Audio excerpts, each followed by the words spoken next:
Welcome back to the Road to 1 Million podcast. Today, I'm going to be answering 11 questions from Dominic.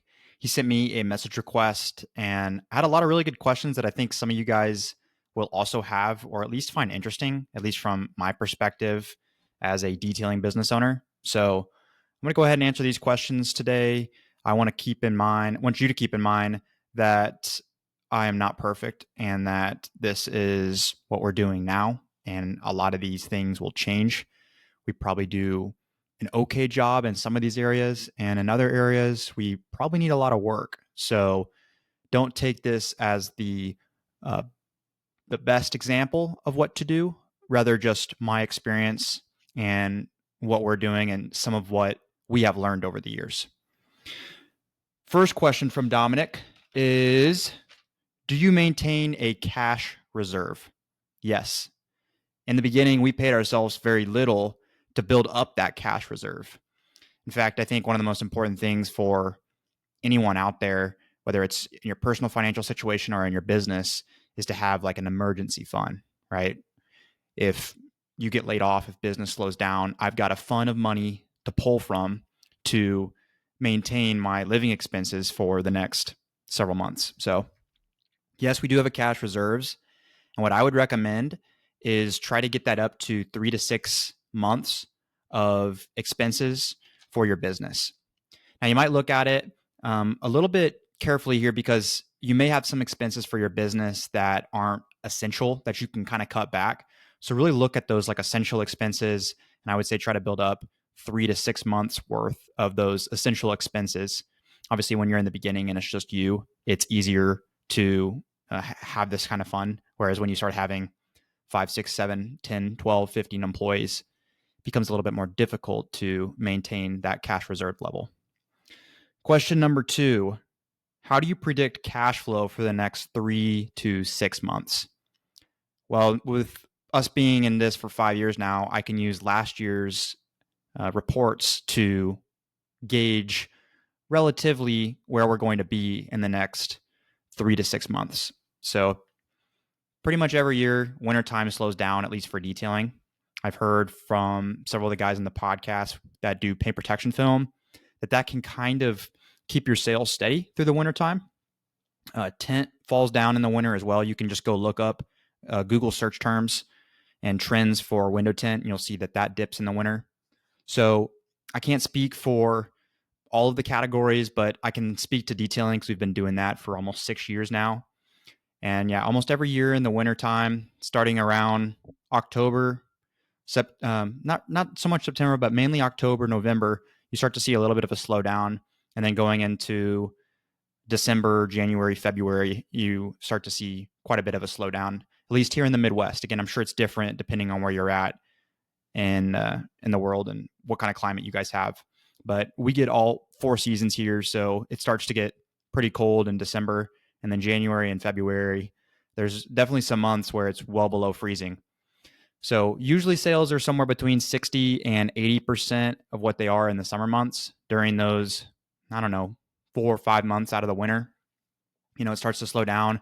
You might get a month where it's like 80% of peak summer sales in October. But every year it's basically been the same. I mean, there's a few little like weird tweaks here and there that's really interesting. Like July this year was slower, or like September this year was like way busier.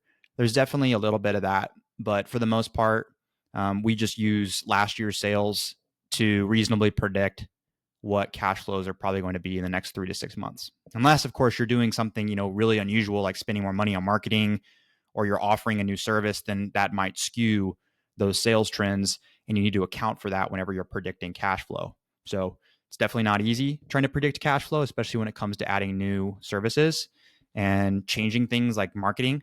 But you can kind of use last year's sales to help predict that. Question number 3, have we implemented seasonal price adjustments to stabilize revenue? Absolutely not. We do one-time discounts, but we've never done a seasonal adjustment where, hey, it's wintertime, so now we're dropping all of our prices by 25%. No, we don't do that. And I wouldn't recommend doing that. But I think one-time sales or discounts, I think is fine. specifically around Black Friday. I feel like if you go look at like everyone's social media for detailing, they start to get a little bit more active around Black Friday and Halloween. Usually that's because they're starting to feel it. They're starting to see sales slow down a little bit. Don't be that guy. Don't be that guy. Make sure you're keeping your marketing fairly consistent throughout the whole year.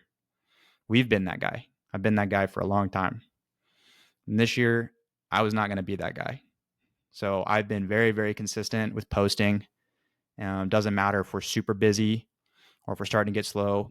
I want to be posting consistently throughout the entire year.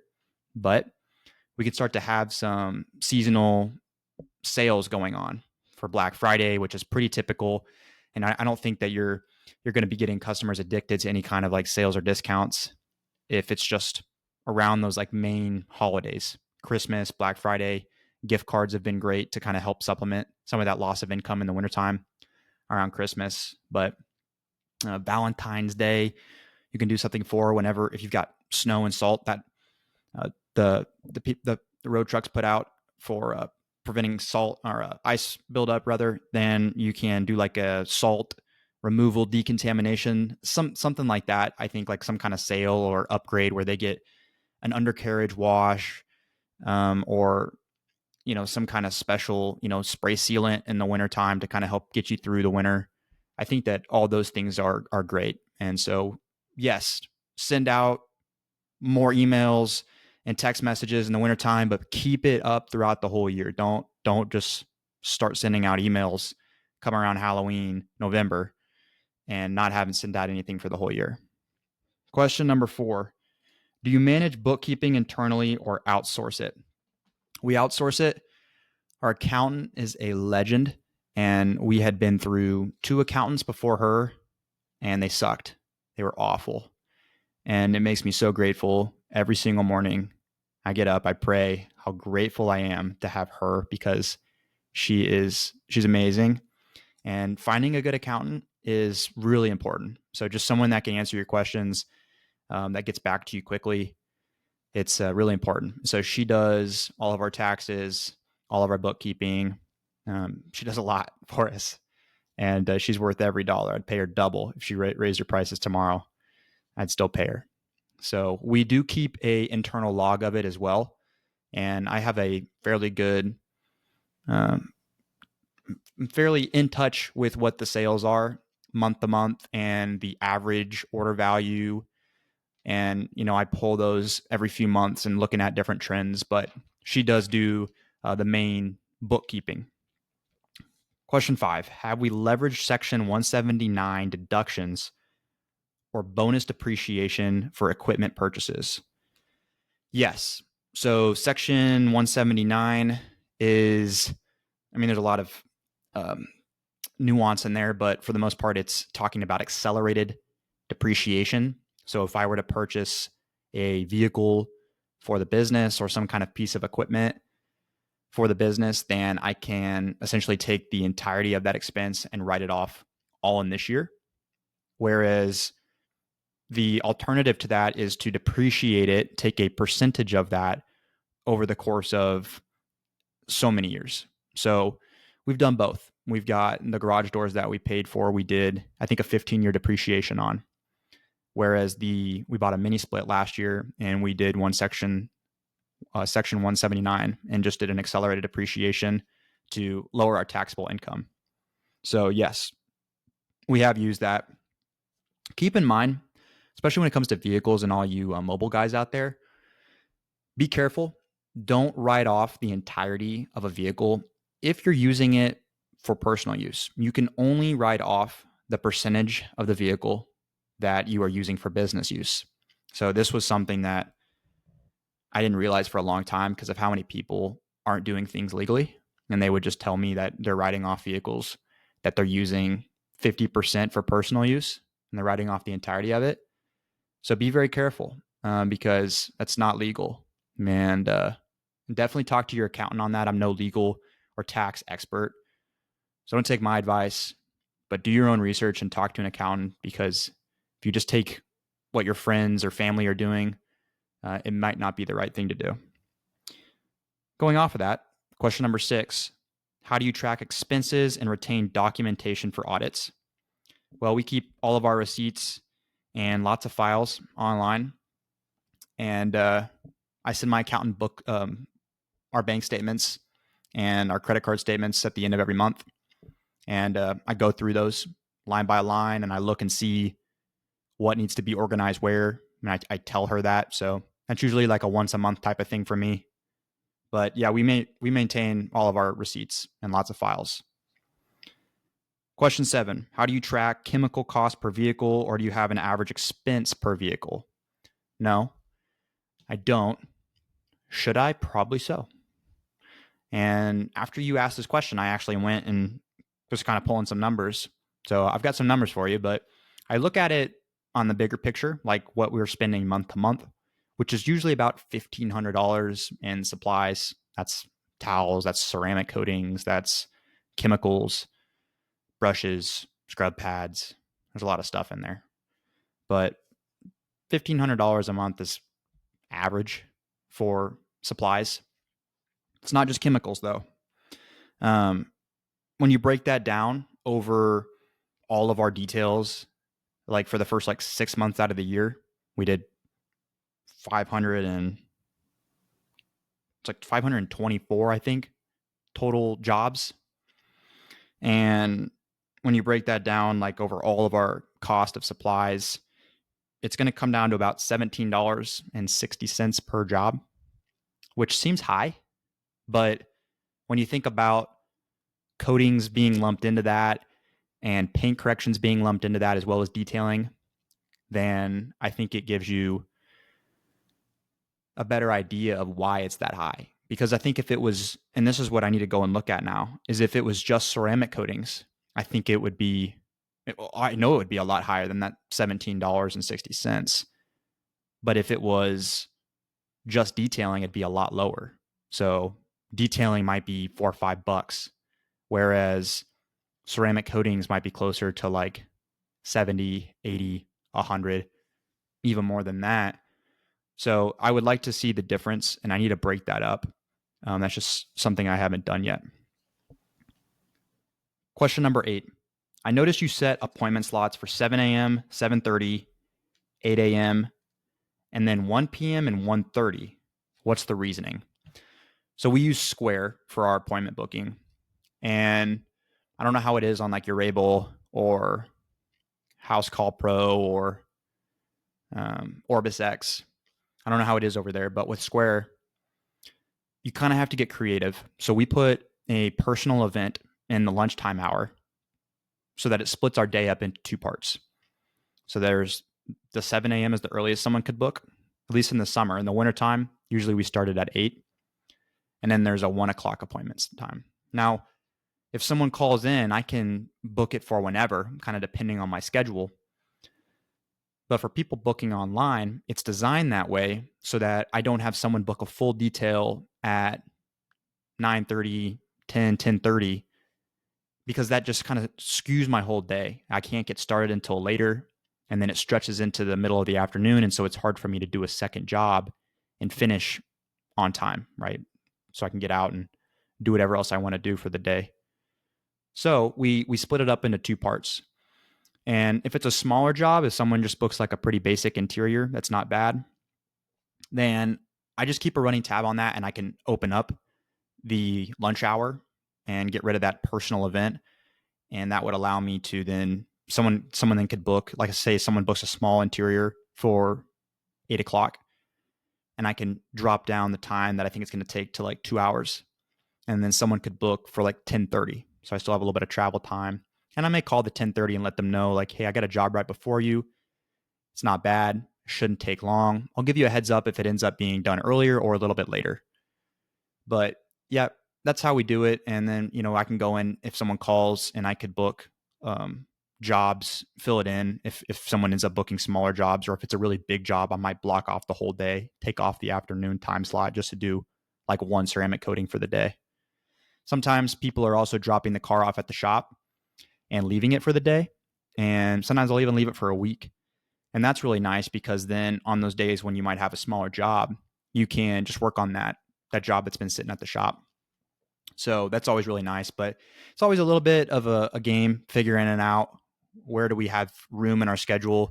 Try not to overbook it. Sometimes you do, and you just got to suck it up, work a little bit longer, work a little bit harder. But yeah, for the most part, we try to do like 2 big full details in a day. And I mean, like, I want that detail to be like a $400 to $500 detail. So, you're getting somewhere between $800 and $1,200 for a day, and that's kind of where we want to be for each of our teams. Question number 9: how do we decide when to stack multiple techs on one car versus sending them out solo? Most of our jobs nowadays, we're doing two people per job. Now, there is a loss of efficiency. I've talked about this on the podcast with 2 people on one job. So you would think you put 2 people on a job, it's going to get done in half the time, split the car in half. It doesn't work that way. There's talking, there's a loss of efficiency. So it's nice to have 2 people. In theory, you should be able to do a better job because there's quality control checks if you have good systems in place. In reality, sometimes you end up talking and you forget your systems and you forget to double check things, and you end up missing more spots than you would if it was just you. So you have to be really careful about 2-man jobs. But for the most part nowadays, we've kind of split our business up into 2 teams. And for the most part, every job is 2 people. Now, sometimes someone's out or sometimes someone's not working on a Monday. And so that we've got a team of 1 guy and then a team of 2. And so we usually just try to monitor that as we go. And like if we've got one job that, we feel like is a big job and we might put 2 guys on it. Or if we've got a customer that needs to get their car back at a certain time, we might put 2 guys on it. So it's just kind of looking at it like that. We want to try to get cars back as quickly as possible to the customers so that they can go on about their day and we're not holding them up. No one wants to be without their car for very long. So all you guys that are taking 10 hours at someone's house, unless you set the expectation up front for like a coating, like customers hate that. They don't want someone to be at their house for 10 hours, let alone not have their car for 10 hours. So that's another reason why we like to do 2-man teams is like, let's just get the car back as quickly as possible to them so that they can get on about their day. Question number 10.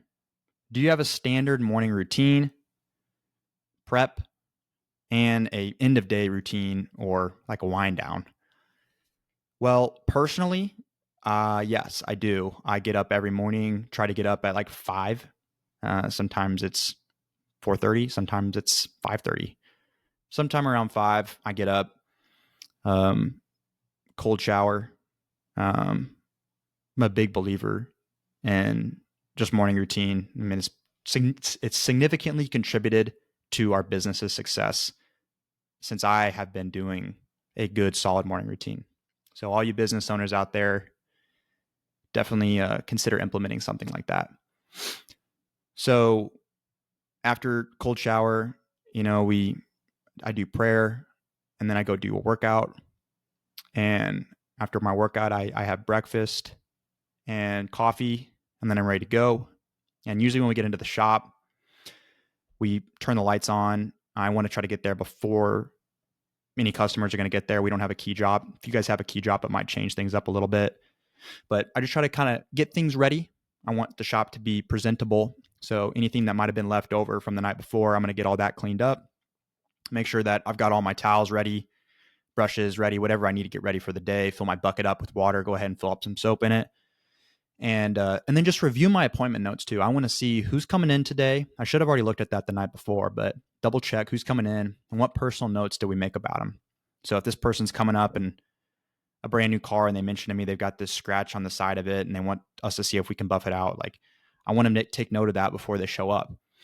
I want to see like what did I quote them over the phone? What estimate did I give them? And then that way when they come, I can make sure that I'm quoting within that estimate. Or if I told them that, hey, it might be a little bit more, then I make sure to tell them that, And so just preparing myself for that first car to come. When the customer gets there, I know their name. I greet them by their name. I know about the job, what they told me over the phone. Like that stuff's really important. And yeah, usually that's my morning routine. And then in the evening, personally, ideally, I'd love to, sauna. I think sauna is really important, especially working around as many chemicals as we are. and just being physical labor. You want to try to relax, get into that parasympathetic state. Man, that's helps tremendously with sleep. And then, from there, eat a good meal and get ready for bed. But oftentimes what ends up happening is I'm uploading videos to close out the day. I'm talking with my virtual assistant, Lorraine, talking with my brother, Austin, talking with Blake, talking with our customers for tomorrow, trying to get everyone squared away so they know where to drop off, and just dealing with any expectations with customers. That's oftentimes what ends up happening, and it kind of just fills up my entire evening. There's pockets here and there. Over time, probably should be a little bit better and a little bit more disciplined about turning the phone off at a certain time and not messaging, but it's how it is right now. And we don't really have like any kind of other wrap up for the end of the day. We do laundry at the end of the day. We make sure we clean our brushes and our scrub pads, and that's about it. Question number 11. Last question. Do you carry different soaps for different applications, like alkaline versus acidic versus pH neutral? Yes. It's going to be a short answer. Yeah, we do.